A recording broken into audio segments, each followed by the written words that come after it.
எந்த சூழ்நிலையும் அவர் அன்பில் இருந்து என்னை பிரிக்காது காத்துக்கொள். தேவனுடைய ஆசீர்வதிப்பாராக.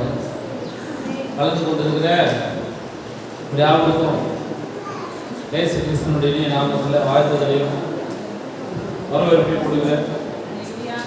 தேவன் உங்களை உங்கள் ஸ்தானத்தில் உயர்த்துவாராக. அன்றைய வாசகம் சொல்கிறது, ஒரு குருவி எப்படி தன் கூட்டில் இருந்து வேற ஒரு இடத்துக்கு செல்லுகிறதோ, அப்போ அந்த குருவிக்கு மரியாதை. அப்படியே தன் ஸ்தானத்தை விட்டு அலைகிற மனுஷனும் இருப்பான் என்று வேதம் சொல்லுங்க. அல்லேலூயா. ஒருவேளை நீங்க இருக்கிறது சின்ன சபையா இருக்கலாம், ஒரு எளிமையான ஒரு ஊழியமா இருக்கலாம். ஆனா இது தானாக உங்களுக்கு கிடைக்கவில்லை, கர்த்தர் உங்களுக்கு கொடுத்தது. இதை விட்டு நீங்க அலையும் போது, ஒரு குருவி தன் சாணத்தை விட்டு எப்படி அலைகிறதோ, தன் கூட்டை விட்டு எப்படி அலைகிறதோ, ஒரு அந்த கூட்டுல இருந்து போகும்போது மற்ற கூட்டுல இருக்கிற பறவைகள் அதை சேர்க்காது.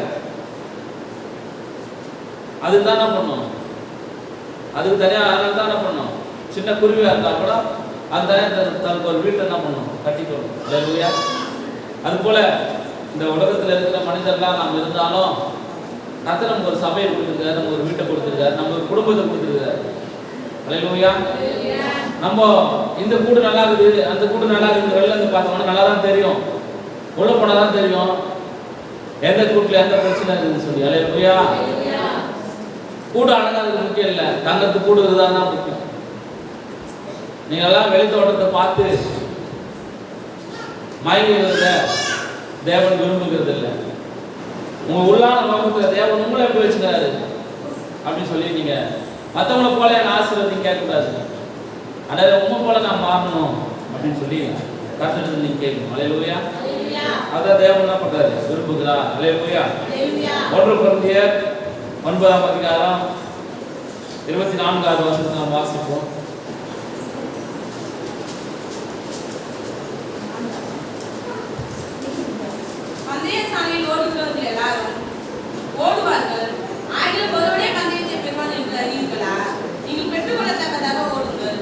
பந்தய சாலையில் ஓடுகிறவர்கள் எல்லாரும் ஓடுவார்கள், பந்தயத்தை பெறுவேன் என்று அறிவீர்களா?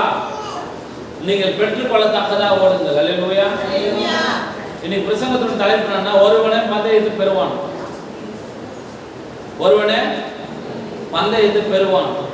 அந்த ஒருவன் யார், எப்படிப்பட்டவன் தான் நம்ம என்ன சொல்றோம், இன்னைக்கு பார்க்க போறோம். பந்தய சாலையில் ஓடுகிறவர்கள் எல்லாம் ஓடுவார்கள், ஆகிலும் ஒருவனே பந்தயத்தை பெறுவான் என்று அறிவீர்களா?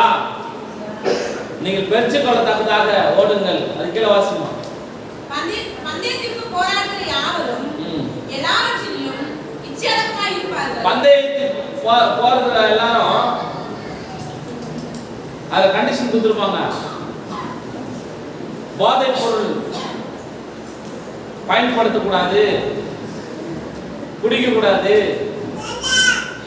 உடம்பு பலவீனமா இருக்கக்கூடாது, உடம்புல எந்த டிசீஸ் இருக்கக்கூடாது, மெடிக்கல் அன்ஃபிட்டா இருக்கக்கூடாது, ஃபிட்டா இருக்கணும், அவனுக்கு எந்த விதமான சுவாச கோளாறுகள் இருக்கக்கூடாது, இதய கோளாறுகள் இருக்கக்கூடாது அப்படி சொல்லி செக் பண்ணி தான் பந்தய சாலையில ஓட விடுவாங்க வீரர்கள். ஒரு அரை மணி நேரமோ 1 மணி நேரமோ ஒரு 3 மணி நேரமும் ஓடக்கூடிய இந்த விளையாட்டுக்கு பரிசுத்தம் மிகவும் அவசியம். நம்ம வாழக்கூடிய வாழ்க்கையில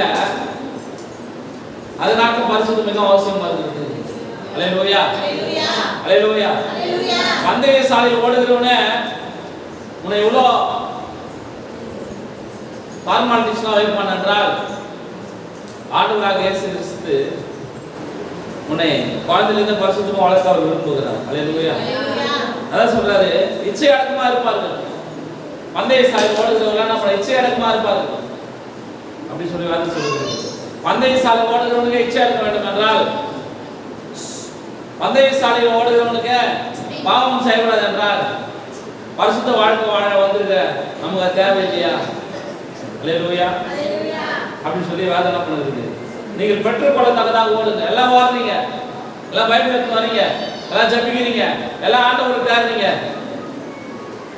எப்படினாலும் நம்ம ஒரு கிரீடம் கிடைக்க நினைக்கிறீங்க. நீங்க சொல்ற கேளுங்க, யாராருக்கெல்லாம் பரதேசம் கிடைக்கும், யாராருக்கெல்லாம் பரலோகம் கிடைக்கும், யாராருக்கெல்லாம் கிரீடம் கிடைக்கும், யாரெல்லாம் ஆண்டவரோடு கிட்ட போறோம் நீங்க பாருங்க. அல்லேலூயா அல்லேலூயா. லூக்கா 23ஆம் அதிகாரம் 39ஆம் வசனம்.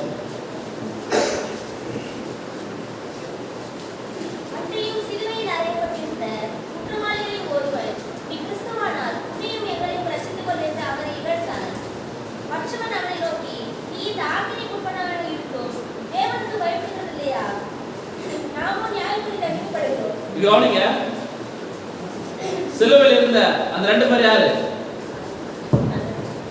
ஏமா? கள்ளர்கள் அப்படின்னா திருடர்கள், அப்புறம் குற்றவாளி. இங்கிலீஷ்ல என்ன பேர் அவங்க பேரு? கிரிமினல்ஸ். அல்லேலூயா. Two criminals. ஒரு கிரிமினல் பாரடைஸ். அல்லேலூயா. ரெண்டு குற்றவாளிகள், ஒரு குற்றவாளி பரதீசில் இருக்கிறார். அல்லேலூயா அல்லேலூயா. வசனம் சொல்லுது அன்பான கர்த்தருடைய பிள்ளைகளே, இந்த பக்கம் ஒரு குற்றவாளி, இந்த பக்கம் ஒரு குற்றவாளி இருக்கிறார், நடுவுல இயேசு கிறிஸ்து இருக்காரு. ஒரு பக்கம் இருக்கிற குற்றவாளி இயேசு கிறிஸ்துவை பார்த்து சொல்றா, இவர் என்ன பாவம் செய்தார் தெரியலையே. அந்த யூத தேசத்துல பாவம் செய்தவர்களை தண்டனைக்கு உட்படுத்துகிறதா சிலுவை. அந்த சிலுவையில ஆண்டவராக இயேசு கிறிஸ்து தொங்குகிறார். பக்கத்துல இருக்கிற சொல்றான், இவர் என்ன பாவம் செய்தார் தெரியலையே, இவர் சிலுவையில இருக்கிறாரு அப்படின்னு சொல்லி, இவரே இவரை காப்பாற்ற முடியாது, இவர் வந்து நம்மளை காப்பாற்ற போறாரா, இவரு வேண்டாம் கேட்குறீங்கன்னு சொல்லி ஒரு கிரிமினல் சொல்றான், ஒரு குற்றவாளி சொல்றான். இன்னொரு குற்றவாளி செய்யறான், நான் பாவம் செய்து திருடிட்டு அக்கிரமம் பண்ணிட்டு உபச்சாரம் பண்ணிட்டு வேஸ்தனம் பண்ணிட்டு அஃபென்ஸ் பண்ணிட்டு நம்ம என்ன பண்றோம், இங்க வந்து இருக்கிறா அவர் ஒரு பாவம் அறியவில்லை அப்படின்னு சொல்லி அவரை பத்தி தெரிந்து வைத்திருந்ததுனால, ஆண்டவரே எனக்கு உன்னோட கூட ஒரு இடத்துல தாங்க அப்படின்னு கேட்டான். அப்ப சொன்னாரு, நீ கிரிமினலா இருந்தாலும், நீ குற்றவாளியா இருந்தாலும், நீ கள்ளனா இருந்தாலும், நீ யாரா இருந்தாலும், நீ என்னை கேட்டதுனால, அந்த வாய்ப்பை அவன் சரியா பயன்படுத்த மாட்டதுனால, நீ இன்றைய கூட பரதீசில் இருப்பான்னு சொன்னார். அல்லேலூயா. இரண்டு குற்றவாளிகள், ஒரே தப்பு செய்தவர்கள், ஒரே இடத்துல குடித்தவர்கள், ஒரே இடத்துல போராடினவர்கள், ஒரே பாவத்தில் விழுந்தவர்கள், ஒரே இடத்துல அப்படியே இருந்தவர்கள். உன் குற்றத்துல ஊறி போயிருந்தால், கடைசி வரைக்குமே சாவு வரைக்கும் குற்றத்தையே பேசிக்கொண்டிருப்பானா, உன்னால் பரலோக ராஜ்யத்தில் பிரவேசிக்க முடியாது. ஆனா அதே குற்றத்தை செய்த ஒருத்தன் ஆண்டவரை பார்த்த உடனே அவன் மனம் மாறிட்டான். உடனே அவனுக்கு ஆண்டவர் பரதீசை கொடுத்தார். அல்லேலூயா.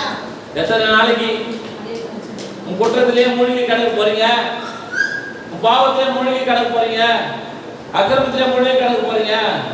இயேசு வந்துட்டாருங்க சிலுவையில உங்களுக்காக.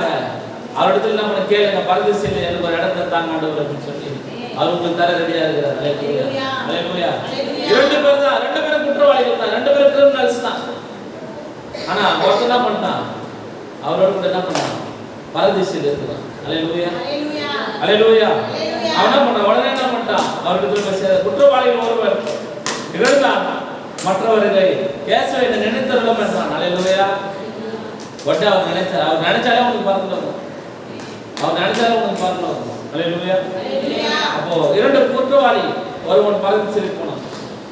எடுத்துக்கொள்ளுங்க லூக்கா 15:20. லூக்கா 15:20. எழுந்து புறப்பட்டு தன் தகப்பனிடத்தில் வந்தான். அவன் தூரத்தில் வரும்போது அவனுடைய தகப்பன் அவனைக் கண்டு மனதுருகி ஓடி அவன் கழுத்தை கட்டிக்கொண்டு அவனை முத்தம் செய்தான். இரண்டு குமாரர், ஒருவன் இளைய மகன், ஒருவன் மூத்த மகன். இளைய மகன் உங்களுக்கு தெரியும், தன் தகப்பனிடத்தில் சொத்தை எல்லாம் பறித்து கொண்டு பிரித்து கொண்டு தன் ஆஸ்தியை வேசிகளிடத்தில் செலவழித்தான். தூர தேசத்துக்கு சென்று தன் பாவங்களை செலவழித்தான். தூர தேசத்துக்கு சென்று தன்னுடைய உணர்வுகளை தீர்த்து கொண்டான். தன்னுடைய எல்லாவற்றையும் தீர்த்து கொண்டான் என்று சொல்லுது. அனுபவித்தான், ஆசரித்தான், எல்லாமே வேதனைப்படுறது தெளிவா சொல்லுது. ஆனா அந்த இளைய மகன் இடத்துல பணம் இல்லாததுனால கடைசியா நண்பர்கள் விட்டு புறப்பட்டு சென்றாங்க. அவன் ஒண்ணுமே இல்லை சொல்லி எல்லாம் ஓடி விட்டாங்க. அதனால எந்த வேலையும் செய்ய முடியல. தகப்பனுடைய பணத்துல சாப்பிட்டான், தன் ஆஸ்தியை செலவழித்து சாப்பிட்டான். அது அவனுக்கு தெரியும். ஆனா அவனுக்குள்ள ஒரு புத்தி வந்தது. அந்த புத்தி தான் தெளிந்த புத்தி. அல்லேலூயா. ஒருவேளை நீங்க இதுவரைக்கும் தெளிவில்லாத ஒரு புத்தியில இருந்திருக்கலாம். இன்றைக்கு உங்கள் மத்தியில் தெளிந்த புத்தி வரணும். அல்லேலூயா. ஆனா தகப்பனோடு கூட இருக்கலாம் மூத்த மகன், அவனுக்கு அந்த தெளிந்த புத்தி வரல. தகப்பன் இல்லாத இருக்கிறதுனால இவனுக்கு அந்த தெளிந்த புத்தி வந்தது. இவர் தகப்பன் இடத்துல வந்து சேர்ந்தான். அல்லேலூயா. மூத்த குமாரன் 15:28 வாசிங்க.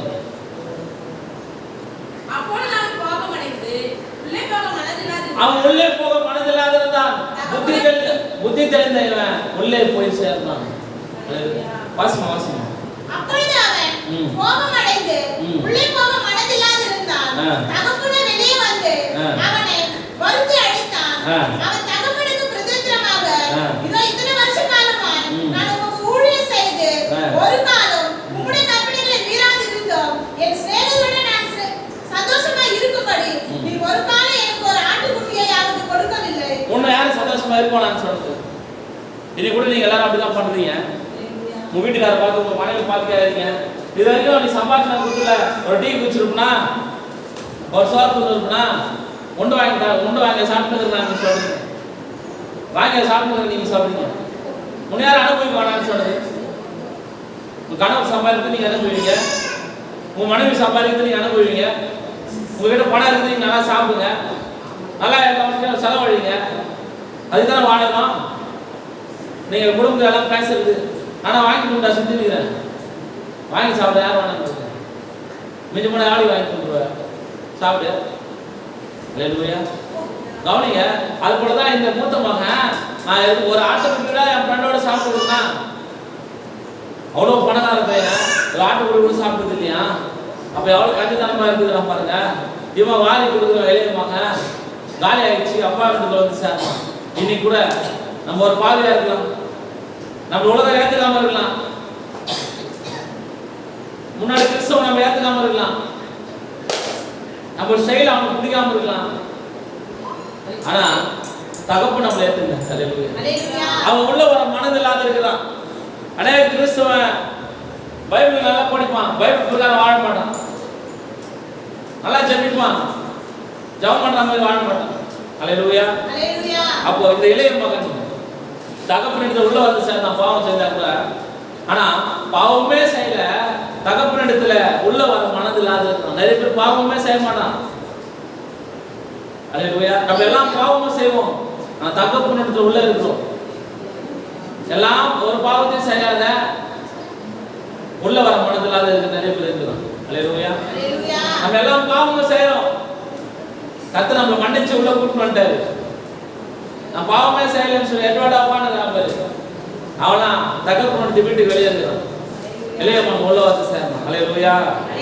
அல்லேலூயா. பாவம் செய்த 2 குற்றவாளிகள் இல்ல, ஒருத்தன் பரதேசில வந்து சேர்ந்தான். பாவம் செய்த இளைய மகன் தகப்பனிடத்துல வந்து சேர்ந்தான். பாவமே செய்யாத மூத்த மகன் வந்து சேரல. அல்லேலூயா. 2 பேர் ஜெபம் பண்ணதுக்கு போறாங்க. வாசிங்க லூக்கா 18:10 வாசிங்க. 2 பேர் ஜெபம் பண்ணும்படி தேவாலயத்துக்கு போனார்கள். ஒருவன் பரிசேயன், மற்றவன் ஆயக்காரன். பரிசேயன் நின்று, தேவனே, நான் பரிகாரர், அநியாயக்காரர், விசாரகராகிய மற்ற மனுஷரை போடுவோம். இந்த ஆயக்காரனை கொடுக்கிறாததினால் உம்மை ஸ்தோத்தரிக்கிறேன். வாரத்தில் 2 தரம் உபவாசிக்கிறேன். என் சம்பாதியத்துக்கு எல்லாம் தசமபாகம் செலுத்துகிறேன். 2 மனுஷர் ஜெபம் பண்ணி போறாங்க. ஒருவன் சொல்றான், ஆண்டவரே நான் என்னோட சம்பளத்துல தசம் பாகம் தரேன், வாரத்துல 2 நாள் உபவாசிக்கிறேன், தினமும் ஜெபம் பண்றேன் அப்படின்னு சொல்லி ஒருத்தர் சொல்றான். ஒருத்தர் சொல்றான், ஆண்டவரே பாவியாகி என் மேல் கிருபையாக சொல்றான். அவனா இல்ல, இவனே நீதிமானாக விடுவேன் சொல்லி கரவனை தட்டுங்க. இன்னைக்கு நீதிமான் சொல்ற தண்டனை எல்லாரும் ஒண்ணுதான் சொல்றான்.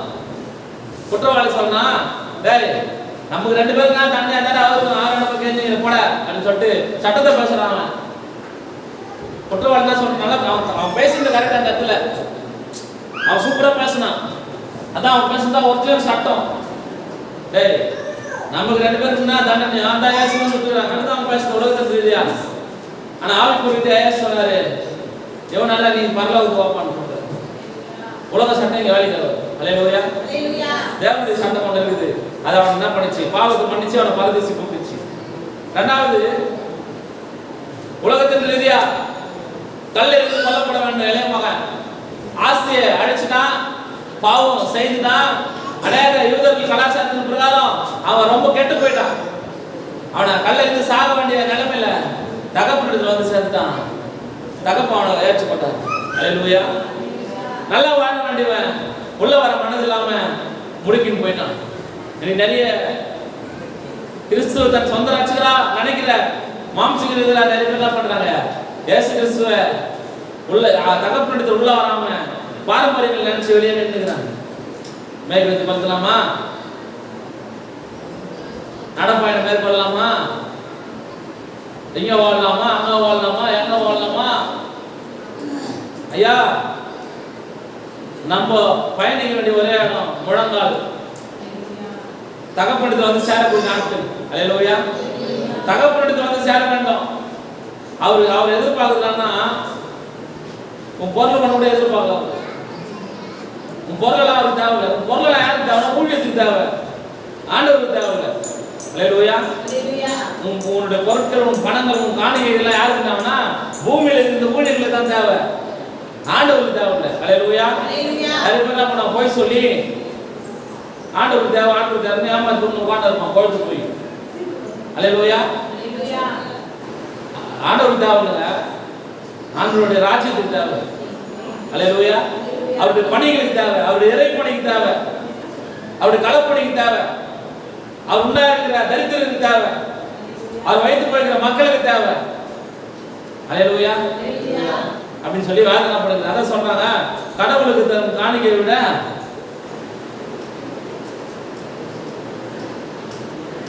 ஒரு குழந்தைக்கு தர கல்வி மேலானது அப்படின்னு சொல்றாங்க. அல்லேலூயா. அதுதானே நாம செய்து கொண்டு வருகிறோம், எளிமையான ஜனங்களுக்கு, சிறுமையான ஜனங்களுக்கும் அப்படின்னு சொல்லி. கல்வி உடனே முதல்ல அவனுக்கு சோறு வரும். அல்லேலூயா. அதுதான் முதல்ல நம்ம என்ன பண்றோம், அவன் சாப்பிடுறது அரிசி கொடுக்குறோம், அவனுக்கு குளிக்கிறதுக்கு சோப்பு கொடுக்குறோம், அவனுக்கு பல் வளர்க்கு பேஸ்ட் கொடுக்குறோம். அல்லேலூயா. அவனுக்கு போட்டுக்கு துணி கொடுக்குறோம். இதெல்லாம் இருந்தா அவனை ஸ்கூல்ல சேர்ப்பாங்க, இதெல்லாம் என்ன பண்ண மாட்டாங்க, சேர்க்க மாட்டாங்க. அல்லேலூயா. அப்ப கவனிங்க அன்பான கருத்துடைய பிள்ளைகளே, அரசாங்கம் செய்ய முடியாததை, பணக்காரர்கள் செய்ய முடியாததை நீங்க நானும் செய்து கொண்டிருக்கிறோம். அல்லேலூயா. நம் சிறுமையான சபை செய்து கொண்டிருக்கிறது.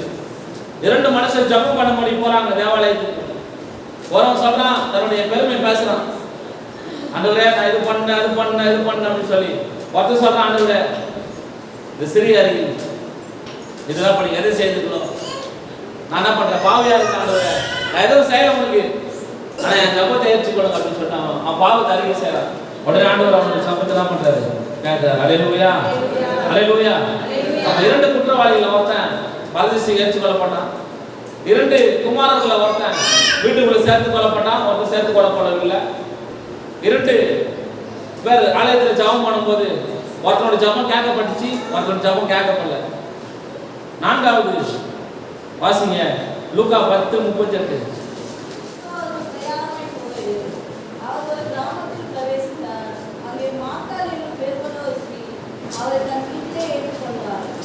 மார்த்தாள் என்னும் சகோதரி தான் வீட்டில் ஏற்றுக்கொண்டாங்க. மரியாள் தன்னை விட்டு நல்ல பங்கை தெரிந்து கொண்டாங்க. அல்லேலூயா. கவனிங்க, வீட்டுல ஏற்று பண்ணவனா நீயா இருக்கலாம், தெரிஞ்சு பண்ணது மரியாள். வீட்டுல பக்குறது மார்த்தாள், சோறு ஆக்கி போட்டது மார்த்தாள், மீன் வார்த்து கொடுத்தது மார்த்தாள், அப்ப சுட்டு கொடுத்தது மார்த்தாள். ஆனா மரியாள் தன்னை விட்டு எடுப்பட நல்ல பொண்ணு தெரிஞ்சு வேற சொல்லுங்க. அல்லேலூயா, அல்லேலூயா. அப்போ உலகத்துல ஒரு வீட்டுல 2 சகோதரி இருந்தாங்க. ஒருத்தர் பேர் ஒரு மார்த்தாள், ஒருத்தர் பேர் மரியாள். ஆனா மார்த்தாளோ பற்பலை வேலைகளை குறித்து கவலைப்பட்டு கலங்கி கொண்டிருக்கிறார். மரியாளோ தன்னை விட்டு எடுபடாத நல்ல பங்கை உட்கார்ந்து தெரிந்து கொண்டார். அல்லேலூயா.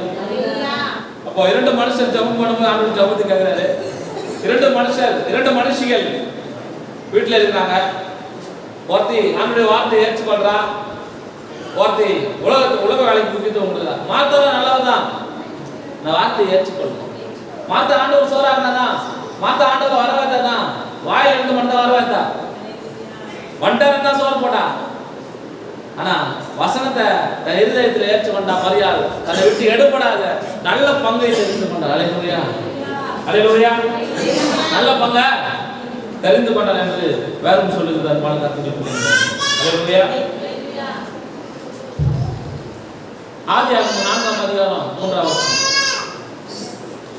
ஆதியாகமம் 4ஆம் அதிகாரம் 3ஆம் வசனம்.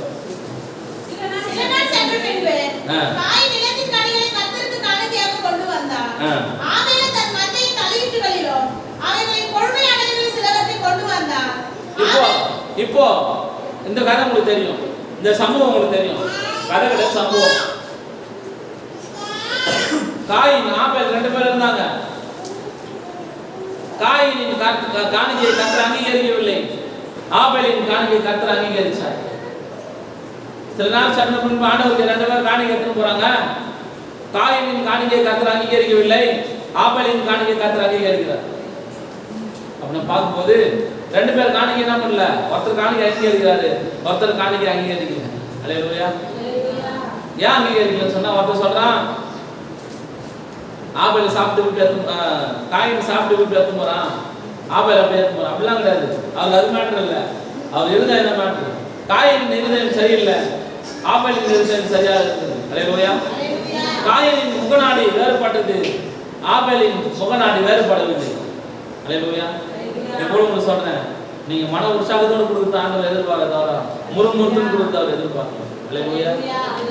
மனசோட நினைச்சு வெளியே ஒன்று கொடுத்து அவர் எதிர்பார்க்க, கொடுக்கணுமே அப்படின்னு கொடுக்குறாங்க எதிர்பார்க்கல. அவர் மனம் முகந்து கொடுப்பதான் அவர் என்ன பண்றாரு, எதிர்பார்க்கிறாரு. அப்ப 2 சகோதரர், ஒரே வயசுல பிறந்தவன், ஒன்னா வளர்ந்தவன், எல்லாம் ரைட்டு. ஆனா ஒருத்தனுடைய காணிக்கை அவர் அங்கீகரிக்கவில்லை, ஒருவனுடைய காணிக்கை அங்கீகரிச்சாரு. ஆபேல் தேவனுக்கு பயந்து வாழ்ந்தான். அல்லேலூயா. அவன் பாவம் சத்தியத்தை ஆபேலுடைய, நீங்க காயின் தான் ரவுடி அப்படின்னு நினைச்சுக்கிறீங்க, ஆபேல் ரவுடி தான். ஆனா ஆபேல் ஒருத்தனை கொலை செய்யாது இருப்பான்னு சொல்லி ஆண்டவர் சொன்ன கட்டளை கீழ்ப்படிந்தான். காயின் அதுக்கு கீழ்ப்படியவில்லை. அல்லேலூயா. அதெல்லாம் அவன் மரிச்சான்னு சொல்லி வார்த்தை சொல்லுகிறது. அப்ப 2 சகோதரர் தான், ஒருத்தனுடைய காணிக்கை அவர் அங்கீகரித்தாரு, ஒருவனுடைய காணிக்கை அவர் அங்கீகரிக்கவில்லை. அல்லேலூயா.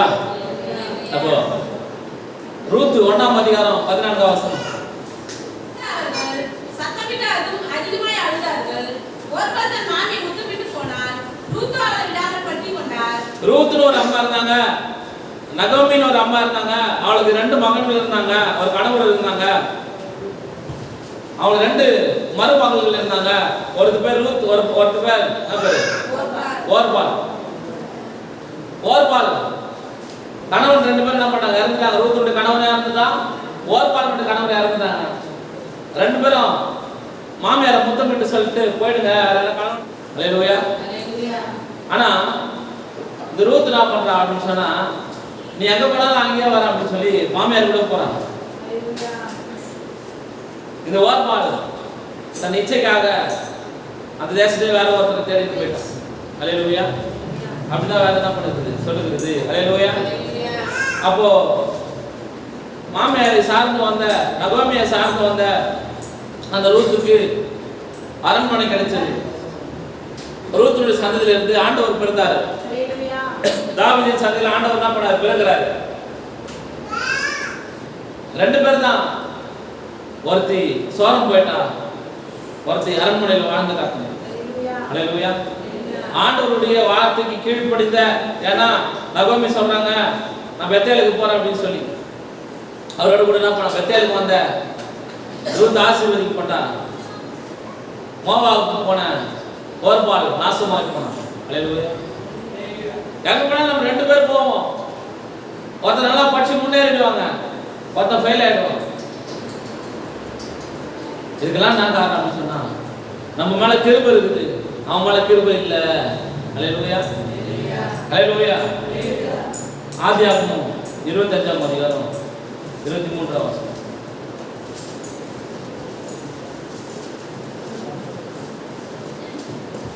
அதற்கு கர்த்தர், 2 ஜாதிகள் உன் கர்ப்பத்தில் ஜாயிருக்கிறது, 2 வித ஜாதிகள் உன் வயிற்றிலிருந்து பிரியும், அவர்களில் ஒரு சனத்தார் மற்ற சனத்தாரை பார்க்கிறோம், பலத்திருப்பார்கள், மூத்தவன் இளையவனை சேவிப்பான் என்றார்.